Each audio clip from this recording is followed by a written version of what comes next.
আবারও Poco X3 pro. এই ফোনটি এসেছে নারায়ণগঞ্জের ঘাট থেকে। উনি পুলিশ ফাঁড়ি থেকে পাঠিয়েছেন ফোনটি। আসলে পোকো X3 প্রো ফোন দেখলেই এখন আমারই হার্টবিট ধকধক করে। কারণ হচ্ছে পোকো X3 ফোনগুলো রিপেয়ার করা এতটাই কঠিন হয়ে যাচ্ছে দিন দিন। কারণ অনেকে আছেন যে ফোনগুলো বিভিন্ন জায়গায় দেখানোর পরে পাঠিয়ে দেন আমার কাছে, তখন সেই ফোনগুলো রিপেয়ার হয় না, অনেক ট্রাই করতে হয়। আর অনেক ফ্রেশ ফোন আছে যেগুলো আমার কাছে রিপেয়ার হয়েছে। দু একটি ফোন এরকম রয়েছে যে আমি ইনটেক পেয়েছি, কিন্তু সেই ফোনগুলোও কিন্তু রিপেয়ার হয়নি। কী কারণে হয়নি? সিপিইউগুলো অনেক ক্ষেত্রে দু একটি ফোনে পেয়েছি যেগুলো সেন্সলেস হয়ে যায়। তো যা হোক, ভাই আমার ফোনটি যিনি পাঠিয়েছেন একটি লম্বা চিরকুট লিখে দিয়েছেন, অনেক অনেক ধন্যবাদ তাকে। তো উনি ফোন নাম্বার দেয়নি মনে হয়, আমি ফোন নাম্বারটি খুঁজছিলাম। আসলে ফোন নাম্বারটি খুবই জরুরি। যারা কুরিয়ারের মাধ্যমে ফোন পাঠাতে যাচ্ছেন তাদেরকে বলবো আপনার প্যাকেটের ভিতরে একটি কাগজে অন্তত একটি ফোন নাম্বার লিখে দিবেন। তো ফোনটি চার্জে দিয়ে চেক করে নিচ্ছি, ফোনটির চার্জিংয়ে কোনো রেসপন্স নেই, অনলি 0.1 মিলি অ্যাম্পিয়ার লোডিং নিচ্ছে, মানে 10 মিলি অ্যাম্পিয়ার লোডিং নিচ্ছে। আসলে এই ধরনের ফোনে ডেড হয়ে যাওয়ার পরে এরকমই হয়, যেটি চার্জিংয়ে কোনো ধরনের রেসপন্স থাকে না এবং ইউএসবিতে কোনো রেসপন্স থাকে না। আমি ইউএসবিও চেক করে নিয়েছি, ইউএসবিতে কোনো রেসপন্স নেই। আর এ ধরনের ফোনে সেন্স থাকবে রিডিং 6-7 এরকম রিডিং থাকতে পারে। তো ফোনটি একদমই ফ্রেশ রয়েছে, ইতিপূর্বে কেউ কোনো রিপেয়ার করেনি বা কোনো কাজ করা হয়নি। আপনারা দেখতেই পাচ্ছেন আমি কপারের যে ফয়েলটি পেপারটি রয়েছে, এই কপারের পেপারটি আমি কেটে নিচ্ছি। আর ফ্রেশ একটি ফোনে কাজ করার স্বাচ্ছন্দ্য বা আমি সুন্দরভাবে কাজ করার চেষ্টা করি এবং সুন্দর পুরো মাদারবোর্ডটি যেন ফ্রেশ থাকে। এক কথায় আমি যতটুকু আমার প্রয়োজন ততটুকু কেটে আমি কাজগুলো করার চেষ্টা করি। তো যেহেতু এটি একটি সার্জিক্যাল অপারেশন, কাটাকাটির কাজ, তো অবশ্যই আমাকে স্টিলের কিছুটা অংশ কেটে নিতে হচ্ছে। তো আমি সরাসরি চলে যাব আইসিতে। আমি আইসির পাশে যে ক্যাপাসিটর রয়েছে সেই ক্যাপাসিটরগুলো রিমুভ করে নেব।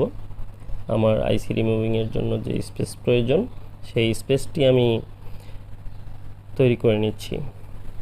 আর দেখতেই পাচ্ছেন এই আইসির পাশে তেমন কোনো গ্লু নেই। আর কিছু কিছু পোকো X3 প্রো পেয়েছি যেগুলোতে অনেক বেশি হার্ড গ্লু থাকে। এই গ্লু থাকার কারণে কিন্তু অনেক আইসিগুলো ড্যামেজ হয়ে যায়। তো আমি খুব ইজিলি র্যামটি রিমুভ করে নিলাম। র্যাম রিমুভ হওয়ার পর আমি ক্লিন করে নিচ্ছি।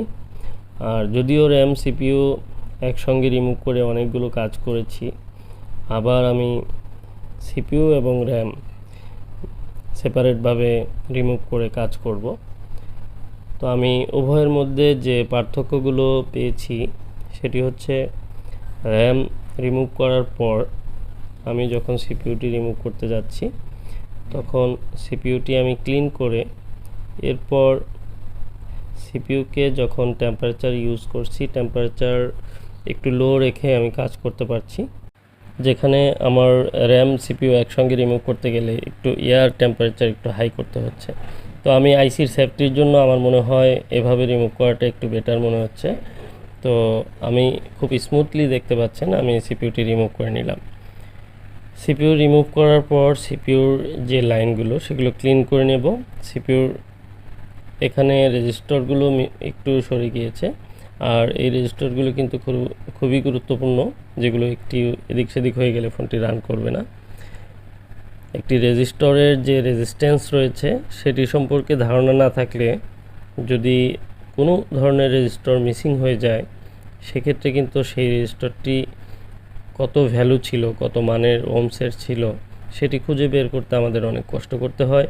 হয়তোবা স্ক্যামেটিকের সাহায্য নিতে হয়, ডায়াগ্রাম দেখতে হয়, অথবা কোনো সেম মাদারবোর্ড থেকে রেজিস্টরটি পরিমাপ করে এরপর সেই সেম ভ্যালুর রেজিস্টরটি লাগাতে হয়।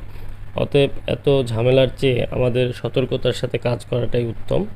তো আমি অলরেডি সিপিইউ রিবোলিং করে নিয়েছি। আজকের কাজটি একেবারেই ঝটপট দেখাচ্ছি, কারণ হচ্ছে আজকে কিন্তু আরও একটি ফোন রয়েছে। এই নারায়ণগঞ্জ থেকেই এসেছে পোকো X3 প্রো। আসলে কাজের চাপ বেশি, আজকে 3টি ফোন এসেছে। আমি বিগত যে নোট 10 প্রো ভিডিওটি রয়েছে সেটিতেও আমি একই কথা বলেছি। তো পোকো X3 Pro দুটি এবং নোট 10 Pro একটি, 3টি ফোন এসেছে। তো আরও একটি পোকো X3 Pro রয়েছে, যে ফোনটি অত্যাধিক ক্রিটিক্যাল কন্ডিশনে রয়েছে, মানে ফোনটি তেমন কোনো কাজ করা হয়নি, হালকা কাজ করা হয়েছিল, কিন্তু আমি সিপিইউটি রিমুভ করার পর সেটির যে রেসপন্স সেটি ভালো, কিন্তু ফোনটি রান হচ্ছে না। তো অনেক ট্রাই করছি, ফোনটি রান হচ্ছে না। তো আমি এই পোকো X3 Proটি এক চান্সে ইনশাল্লাহ রান হয়ে যাবে এরকম একটি ধারণা নিয়ে আমি কাজটি শুরু করলাম, যে এই ফোনটি অন্তত আজকেই কমপ্লিট করে ওনাকে ফেরত পাঠাবো। আর যে ফোনটি রয়েছে, যেটি ট্রাই করছি, সেটিকে আমি একটু অবসরে ফ্রি হয়ে এরপর সময় দিব। তো আমার সিপিইউ এবং র্যাম উভয়টি লাগানো শেষ হয়ে যাচ্ছে, আমি র্যামটি ইনস্টল করে নিচ্ছি। মূলত এই ফোনগুলো কুরিয়ার মাধ্যমে অনেকেই পাঠান দূর দূরান্ত থেকে। আমি চেষ্টা করি যে এই ফোনগুলো গুরুত্ব সহকারে যেদিন আমি রিসিভ করব সেই দিনই কাজগুলো করে রিটার্ন পাঠাতে। আর ফ্রেশ ফোনগুলো যেগুলো কোনো জায়গায় দেখানো হয়নি, সেই ফোনগুলোতে 1 থেকে 1.5 ঘন্টার মধ্যে একটি রেজাল্ট পাওয়া সম্ভব, সময় দিতে পারলে। আর যেগুলো একটু ক্রিটিক্যাল হয়ে যায় সেগুলোর জন্য অতিরিক্ত সময় লাগতে পারে। আর যে ফোনগুলো রয়েছে single CPU Redmi note 10 Pro, সেগুলোতে অল্প সময়ে কাজগুলো করা যায়।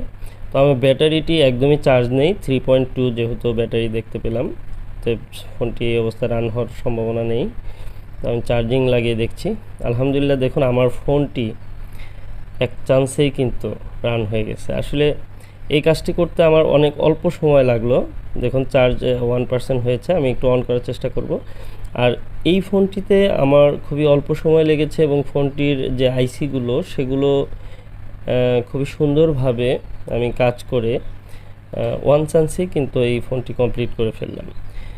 যদিও এর 4 থেকে 5 গুণ সময় আমি আরেকটি পোকো X3 Pro আজকেই সেটিতে সময় ব্যয় করেছি, কিন্তু সেই ফোনটি কিন্তু রান হচ্ছে না, অনেক ট্রাই করছি। তো সেই ভিডিওটাও আছে, আপনাদের সঙ্গে শেয়ার করব নেক্সট ভিডিওতে। আশা করি সেই ভিডিওটা পেয়ে যাবেন। তো আপনারা দেখতেই পাচ্ছেন এই ফোনটি সম্পূর্ণ ঠিক রয়েছে। তো যারা ভিডিওটি শেষ পর্যন্ত দেখলেন তাদেরকে অসংখ্য ধন্যবাদ। আর যারা চ্যানেলটি সাবস্ক্রাইব করেননি, অবশ্যই চ্যানেলটি সাবস্ক্রাইব করে রাখবেন। ভিডিওটি ভালো লাগলে একটি লাইক করে দিবেন। তো আজকের মতো এ পর্যন্তই। আসসালামু আলাইকুম ওয়া রাহমাতুল্লাহি ওয়া বারাকাতুহু।